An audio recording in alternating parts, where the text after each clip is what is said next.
নমস্কাৰ বন্ধু বান্ধৱীসকল, স্বাগতম জনাইছোঁ। আৰু অসম চৰকাৰৰ অধীনত পুনৰ ভালেকেইটা পোষ্ট খালী হৈছে আৰু সেই পোষ্টবিলাকত অসমৰ সকলো ল'ৰা ছোৱালীয়ে এপ্লাই কৰিব পাৰিব। অসম চৰকাৰৰ চাকৰি হয় আৰু ইতিমধ্যে আপোনালোকৰ যিটো এপ্লাই হয় আবেদন প্ৰক্ৰিয়াটো চলি আছে। গতিকে পোষ্টবিলাকত এপ্লাই কৰিবৰ কাৰণে কোৱালিফিকেশ্যন কিমান লাগিব, বয়স কিমান লাগিব, সকলোখিনি আপোনালোকে ভিডিঅ'টোৰ জৰিয়তে জানিব পাৰিব। গতিকে ভিডিঅ'টো আপোনালোকে সম্পূৰ্ণ শেষলৈ চাই থাকিব। তো এডভাৰটাইজমেণ্টটো আহিছে আছাম টি এমপ্লয়িজ ৰিক্ৰুইটমেণ্ট আপোনালোকৰ 2019-ৰ। ইয়াত সৰ্বমুঠ পোষ্ট আছে আপোনালোকৰ 33 পোষ্ট আছে, 33টা পোষ্ট আছে। তাৰে প্ৰথম পোষ্টটো হৈছে name of the post assistant found control officer. Total post আছে 13টা। কোৱালিফিকেশ্যন লাগিব গ্ৰেজুৱেট লাগিব এনি ষ্ট্ৰীম, অৰ্থাৎ আৰ্টছ ছায়েন্স কমাৰ্চ যিকোনো আপোনালোকে গ্ৰেজুৱেট হ'লে পোষ্টটোত এপ্লাই কৰিব পাৰিব। লগতে আপোনালোকৰ 50% মাৰ্কছ লাগিব। তাৰ কাৰণে আপোনালোকৰ চালাৰী দিছে 22,000 টকাৰ পৰা 87,000, অৰ্থাৎ 22,000 টকাৰ পৰা 87,000। লগতে গেট পে থাকিব 9,700 টকা। 2 নম্বৰ পোষ্টটো হৈছে জুনিয়ৰ এছিষ্টেণ্ট। টোটেল পোষ্ট আছে 20টা আছে। তাৰ কাৰণে আপোনালোকে গ্ৰেজুৱেট কৰা হ'ব লাগিব এনি ষ্ট্ৰীম, ক'বলৈ গ'লে আৰ্টছ ছায়েন্স কমাৰ্চ যিকোনো আপোনালোকে গ্ৰেজুৱেট কৰা হ'ব লাগিব। লগতে আপোনালোকৰ এখন কম্পিউটাৰ চাৰ্টিফিকেট লাগিব আৰু computer চাৰ্টিফিকেটখনত MS Word, MS Excel, MS PowerPoint এইবিলাক থাকিব লাগিব, যিখন আপোনালোকৰ 6 মাহৰ কম্পিউটাৰ চাৰ্টিফিকেটখনতো আছে। লগতে আপোনালোকে ইয়াত দিছে knowledge of computer typing Assamese language. ধৰি লওক আপোনালোকে অসমীয়া লেংগুৱেজটো কম্পিউটাৰ টাইপিং কৰিব পৰা হ'ব লাগিব। তাৰ কাৰণে চালাৰী দিছে 14,000 টকাৰ পৰা 49,000 টকা আৰু গেট পে দিছে 6,200 টকা।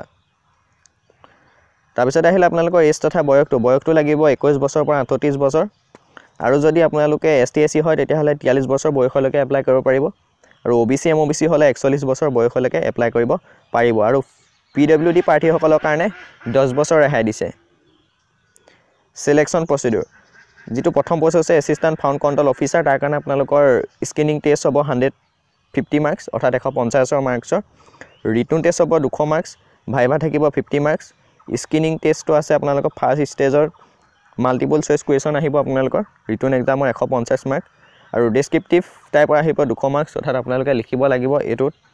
তাৰপিছত আপোনালোকৰ এটা বিষয়বিলাক হৈছে general study, current affairs, national and international, general English আহিব, এৰিথমেটিকো আহিব। থাৰ্ড ষ্টেজত আপোনালোকৰ ভাইভা ল'ব 50 মাৰ্কছৰ।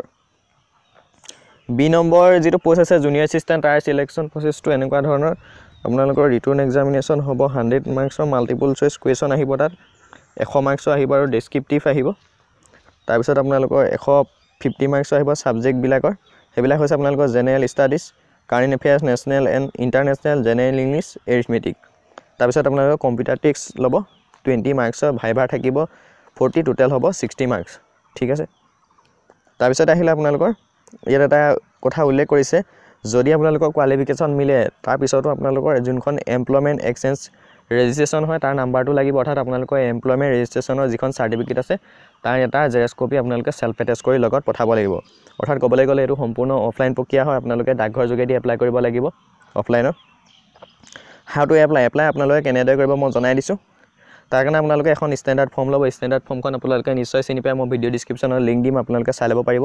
ষ্টেণ্ডাৰ্ড ফৰ্মখন সম্পূৰ্ণ ফিল আপ কৰিব, তাত 3 কপি আপোনালোকে ফটো লগাব, 1 কপি ফটো বক্সটোত বহাই দিব আৰু বাকী 2 কপি ছাইডত আপোনালোকে ষ্টেপল মাৰি দিব। লগতে বয়সৰ কাৰণে আপোনালোকে এডমিট কাৰ্ড দিব পাৰে, যিটো আপোনালোকৰ SSLC এডমিট কাৰ্ড আছে।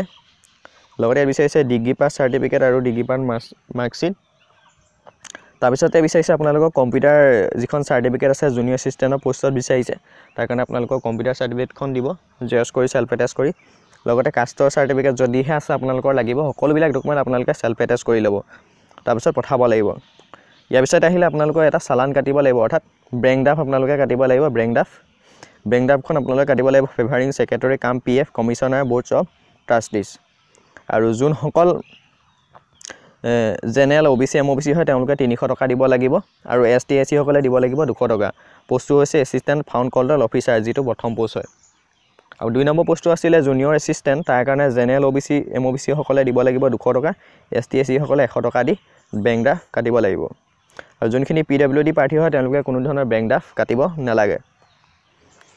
তাৰপিছত আপোনালোকে যিটো চেল্ফ এটেষ্ট এনভেলপ খাম হয়, ভিতৰত যিটো সৰু খাম দিব, তাত আপোনালোকে 5 টকীয়া এটা পোষ্টেল ষ্টাম্প লগাই দিব।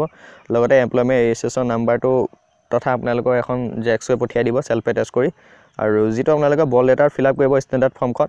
আৰু এড্ৰেছটো হৈছে to the secretary cum PF commissioner ATEPF organisation Basistha Lalmati Guwahati 781029 last date হৈছে 30/4/2019 অৰ্থাৎ এপ্ৰিল মাহৰ 30 তাৰিখলৈকে আপোনালোকে পোষ্টটোত এপ্লাই কৰিব পাৰিব ঠিক আছে সম্পূৰ্ণ এমাহতকৈ বেছি দিন আছে আপোনালোকে আৰামত এপ্লাই কৰি থাকিব পাৰিব বেংক ড্ৰাফ্ট কাটি সো ভিডিওটো ইমানখিনি আপোনালোকে মোৰ ভিডিও ডেসক্ৰিপচনটো চেক কৰিব তাত মই সকলোখিনি টাইপ কৰি দিম ইজিলি আপোনালোকে চাই ল'ব পাৰিব সো ভিডিওটো ইমানখিনি ভিডিওটো ভাল লাগিলে লাইক কৰিব কমেন্ট কৰিব আৰু লগতে আপোনালোকৰ ফ্ৰেণ্ডসকললৈ ভিডিওটো শ্বেয়াৰ কৰি দিব যিমান পাৰে আৰু যদি আপোনালোকৰ কিবা কোৱেশ্যন সুধিবলগীয়া থাকে তেতিয়াহ'লে ভিডিওৰ তলত আপোনালোকে মোক কমেন্ট কৰিব পাৰিব আৰু যদি চেনেলটো এতিয়ালৈকে সাবস্ক্ৰাইব কৰা নাই তেতিয়াহ'লে সাবস্ক্ৰাইব কৰি ৰাখিব যিকোনো ধৰণৰ ইনফৰমেশ্যন মিলে আপোনালোকে লগালগ পাই যাব তেতিয়াহ'লে ইমানেই ধন্যবাদ